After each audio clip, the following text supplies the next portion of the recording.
আপনারা দেখছেন time friend YouTube channel. জানাবো আজকের কিছু বাছাই করা গুরুত্বপূর্ণ খবর। প্রধান সংবাদগুলি জানার আগে দেখে নিন আজকের সংবাদ শিরোনাম।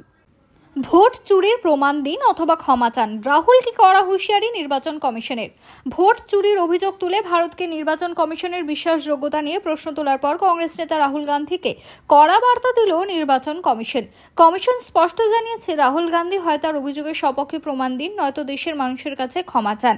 রবিবার কর্ণাটকের মুখ্য নির্বাচনী আধিকারিক রাহুল গান্ধীকে তার অভিযোগের সপক্ষে নথিপত্র জমা দেওয়ার জন্য চিঠি পাঠিয়েছেন।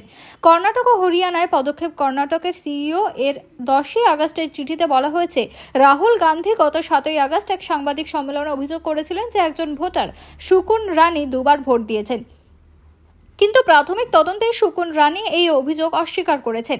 সিইও আরও জানিয়েছেন যে রাহুল গান্ধী যে নথি দেখিয়েছেন সেটি পোলিং অফিসারের দেওয়া নয়, যা তার দাবির সত্যতা নিয়ে প্রশ্ন তুলেছে।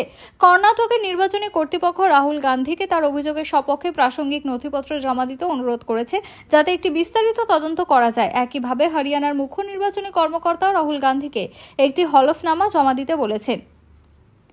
রাহুল গান্ধীর অভিযোগ, 7ই আগস্ট রাহুল গান্ধী সাংবাদিক সম্মেলনে দাবি করেন যে কর্ণাটকে কংগ্রেস 16টি লোকসভা আসন জেতার আশা করলেও শেষ পর্যন্ত মাত্র 9টিতে জিতেছে। তিনি অভিযোগ করেন যে 7টি অপ্রত্যাশিত জয়ের মধ্যে মহাদেবপুরা বিধানসভা কেন্দ্রে ভোট চুরি হয়েছে, যেখানে কংগ্রেসের প্রায় 100 থেকে 250 ভোট চুরি করা হয়েছে।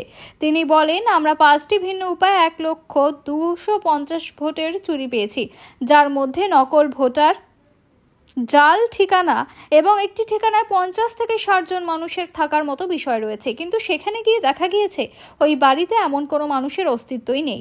জাতীয় নির্বাচন কমিশন শনিবার আবারও কংগ্রেস সাংসদ রাহুল গান্ধীকে নিয়ম অনুযায়ী তার অভিযোগের বিষয়ে হলফনামা দিতে বলেছে, অথবা ভোটার তালিকা নিয়ে মিথ্যে অভিযোগ তোলার জন্য জাতির কাছে ক্ষমা চাইতে বলেছে।